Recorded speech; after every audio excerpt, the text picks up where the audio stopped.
All right, everybody, I'm here with Mr. Gill. Hello. And his beautiful 2005 Legacy GT. And we're gonna check it out today. Quite honestly, I mean, I finally have this car back. I have like 900 break-in miles on it, give or take. And I'm really satisfied with it. It's a dream, and it's, you know, exceeded my expectations for what it would do, but I'm excited to like dial in tuning and whatnot and actually have a working car that's not garbage, because my previous Subaru was a Subaru Outback that had a 20X swap, and I had bought a Spec V 6-speed for it, and I was going to do a bunch of other stuff, but that car was a clapper. So this is my actual like first time getting in a car that runs well and makes me smile. So, you know, it's a big milestone for me. The car sat for 14 months. Guys over at Goliath Customz, they got me right, but still a lot of stuff that's left to be done, and this is only like the first chapter in the build. You know, still missing a lot of things like Brembos and wheels, and want to touch up some stuff in the engine bay. Yeah, he's got a lot of good mods too. Big old Grimspeed top mount, I see. AOS, absolute necessity. Inlet, intake, coils, beautiful. What's this? A STI what? The tuned by STI strut tower. Tuned by STI strut tower. Yeah, that brace is awesome, honestly. It wasn't that hard to come by, but the reason why I went with it is because it's one of the only braces that works with the Grimspeed top mount. Yeah. All the other braces, they don't fit. I mean, look at that. You could barely fit that in there. Very tight fit. I wanted the Samco pipe just to change up the stock piping, because the way it's like rooted, I don't know, the stock one, since it has like that weird like nipple on it that's like solid, it doesn't actually connect properly. It's like it almost bends it and causes it to like kink. So this one, I mean, kind of have like the LGBTQ flag going on here. All the colors. Yeah, but you know, pretty cool stuff. Oh, keep the headers from, you can see down there. Oh yeah, I got the Cerakoted headers, Cerakoted downpipe, HKS equal length, Cerakoted external wastegate up pipe. Yes, this car does have an external wastegate. What's this, a 16G with a 20G housing, right, for the turbo? Yeah, it's a 7cm hot side and a 20G, and it should make about 400 on pump, give or take, maybe a little bit more. Absolutely beautiful. Like he said, it's a little Peppa Pig turbo. Yeah, honestly, the motor and the trans are, you know, they work in synergy. They're very interesting. That's why I decided to go with this whole setup. I didn't want to go for any crazy power. I went for drivability. The transmission has a high stall torque converter and a valve body mod, on top of it being, it's a fully built automatic transmission. And I didn't want to, you know, exceed the limits of that transmission, because it's only been pushed past 550 horsepower. And eventually, I want to take this car to about 500 horsepower. But right now, you know, I just want like a nice power band that, you know, doesn't kick up around like 4 or 5 grand. This thing right now, break-in miles, just on spring pressure, I'm hitting 14.9 pounds, and I'm not even getting above 3,400 RPMs. Yeah, so this thing's gonna be a ripper, and I guess I'll take a video when we leave of for sure. Driving sounds and everything. This parent bypass valve absolutely sounds crazy. It actually flutters too. It sounds sick. It's deceiving. It makes you think I have like some enormous turbo, but I just have like a little Peppa Pig. Yeah, a little Peppa Pig. And this is new from the last time I saw it. Oh yeah, I got that just to clean things up, because I didn't replace the AC. I have one in my garage that's not as like janked up, but you know, it still works. STI battery tie down. I know the guys at Goliath did a lot of crazy like wiring stuff. It actually looks really good. They did the JDM grounding kit, because I had a grounding issue. See how like where the strut tower is? Yeah, over there. They had to do rust repair over there, because for some reason it was just, you know, Subaru's notorious for that garbage.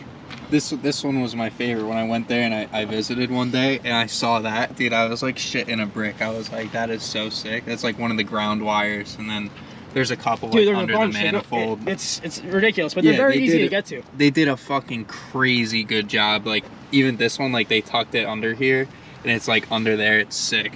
Yeah, it's actually, I think, right underneath here. Yeah.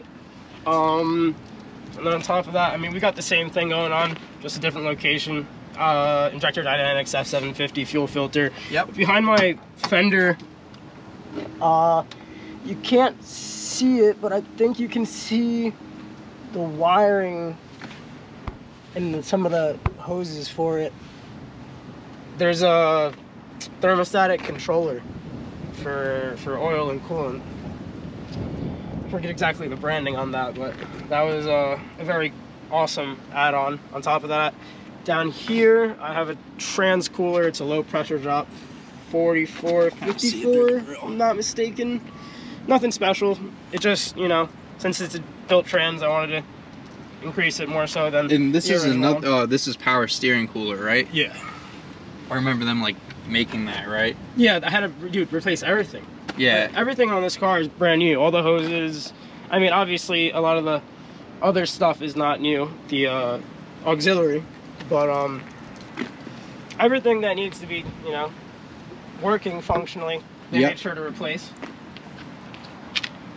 And Gil also did a whole bunch of like chassis bracing on this car. I wish we could lower it. I mean, you might be able to get underneath down there and see some like the power braces, and then in the back you could see maybe the sway bar braces and the control arm braces and stuff like that. But I did Cusco front and rear sways. Well, not Cusco, white line. Check this out. Yeah, Cusco rear strut bar as well. Oh, you could definitely see it from underneath here. You can see the beat rush brace actually, the subframe brace. And we did subframe inserts. What else? Oh, you see the blue right there, right behind the lower control arm, right by the exhaust flange. Yep. Yeah, that's another Cusco. Up front, there's a power brace. I'm missing my steering rack brace. I gotta put that on. We also have a Cusco rear diff carrier, and as well as we gotta pull the bumper. And the buddies at the Goliath are gonna throw on a JDM crash beam that my buddy Devin gave me, because he has a, what is it, sport option grill on his BP5. That thing's so nice. I'm actually thinking of getting one on Subi Speed. They have one for $730. Ooh, nice. I think it's Subi Speed. Subi Mods maybe? Or Subi Mods. Yeah, Subi Mods. Whoever does the JDM stuff on Instagram. Yeah. Subi Speed's a website. Yeah, I'm thinking of something else. You want to tell them about this beautiful exhaust? So, yeah, this is the only wagon-specific exhaust, which truthfully, it might just because I have the automatic downpipe that it doesn't fit up that well, but it's a great exhaust, and it's the only exhaust that they made that fits the wagons. Everything else that you see is made for sedan, and usually you had to modify it to extend it. Really, really nice. It sounds great. We were originally going to do a cutoff just to make it like sound like a single exit, but with the HKS equal lengths and catalyst downpipe with these mufflers, it sounds great. It doesn't need a resonator. Especially honestly. like compared to mine. Mine's fucking so annoying to listen to. You would think it's catted, honestly. Yeah. It sounds great. I love it. It's not like too much, but like once the wastegate opens, like you know this thing is not a sleeper anymore. Yeah, and the tints too, man. Like they go so good with the silver. Absolutely beautiful. I was kind of like iffy about it because I thought it was just gonna look too silvery and like almost like chrome, but it has like a green film it's like, to it, like green, depending on blue. the light. It's really cool. Sometimes it's blue. It's very interesting.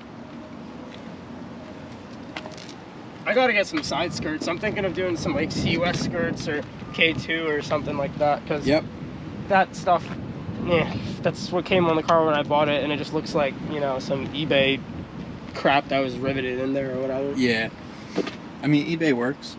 I want to get a JDM rear bumper, but the thing is I don't want to get like a OEM rear bumper or any old like rear bumper, just because like it has like that shorter thing, like it just has no booty to it, you know what I mean? Oh, you gotta put, you know, I got the trunk is super trippy. You gotta push that part forward. I got it. Yeah. I remember from last time. But I want to get the, I forgot the name of it, but the guys in Russia, they started making like 3D scan prints or whatever the heck are those, and I guess they were just like replicas, but the a dolphin, so what is it called, dolphin, you know what I'm talking about? No. whatever company, and they make so much stuff from like for like S chassis to like Subis and like Lexuses and stuff. But yeah, whatever that company is, they make a rear bumper that has like a third brake light and like air ducts for like the wheels and like really neat stuff. And they even have like a mid wing right here that you can do an add-on. Yeah. And the matching spoiler. I don't know how to explain it.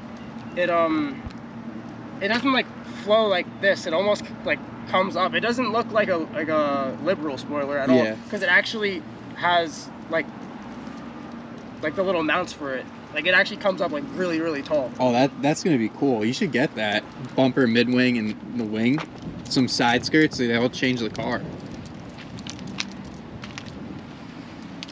Someday I want to do the wide body kit, but gotta justify having wheels, you know what I mean? Yeah. And also it kind of just changes the whole way the car drives, and it being under 500 horsepower, like, you know, unless I'm going around like turns really slow, that's probably the only time I'm gonna notice like the negative effects of having like a wide wheelbase or whatever. But you know, right now I'm on Scion wheels and it's kind of poopy. Yeah.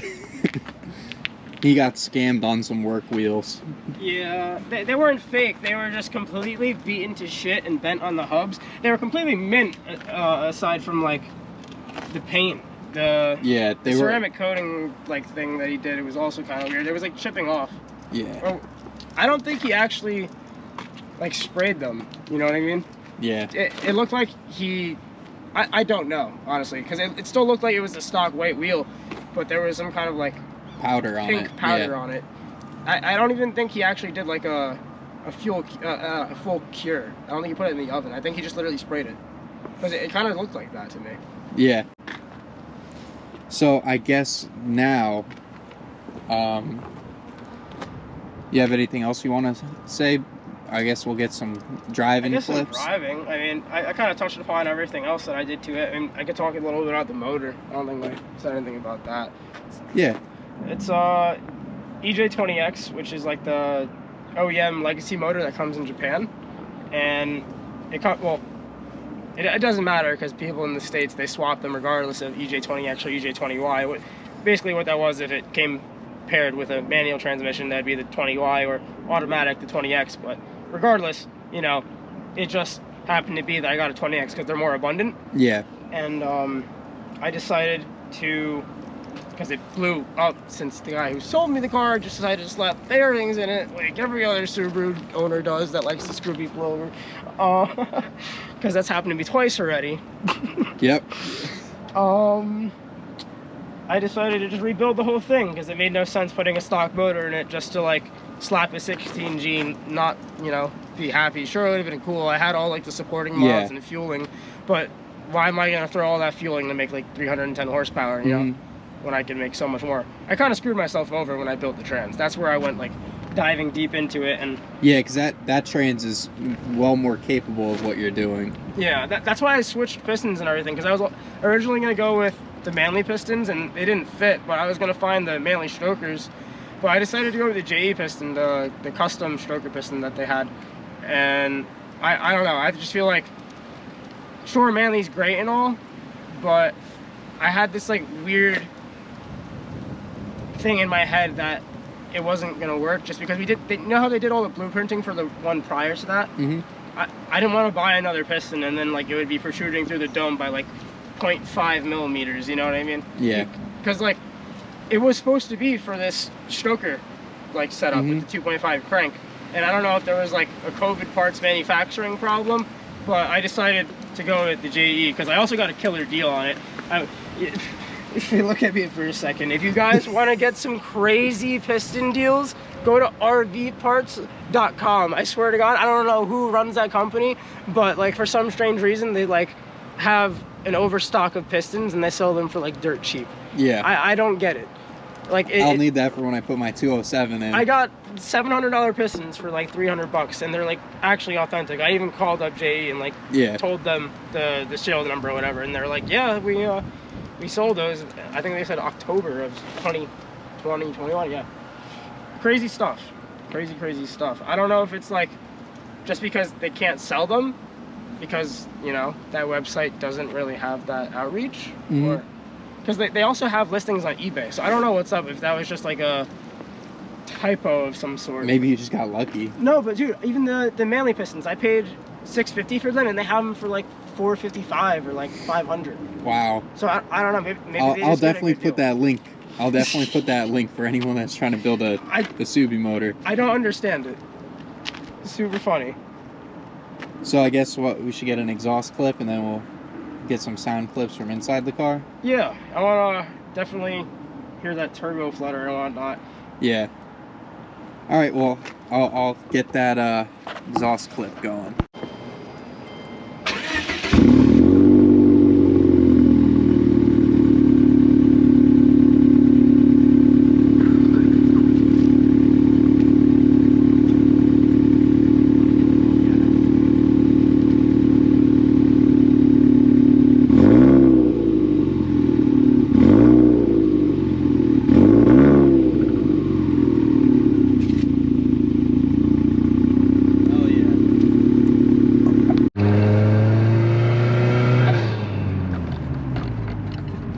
I'm just gonna flash you because I don't know.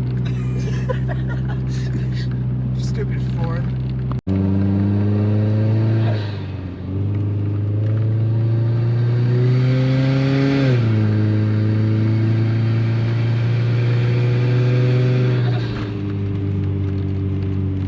That bypass valve fucking sounds crazy.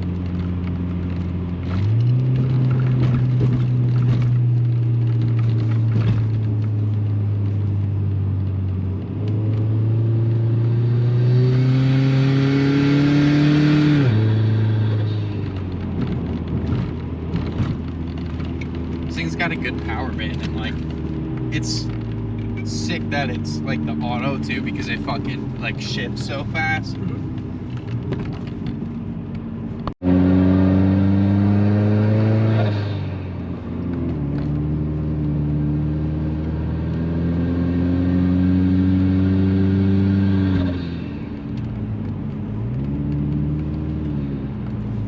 For anyone that's not a Subaru guy, Subarus usually don't sound like that.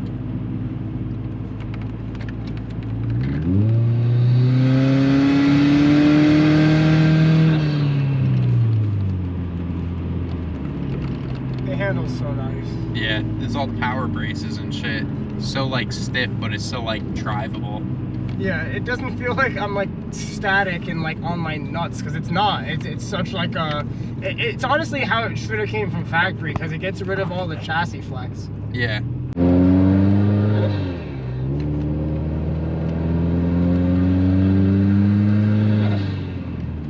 We have a fellow Subaru brethren, whatever the word is. Yes.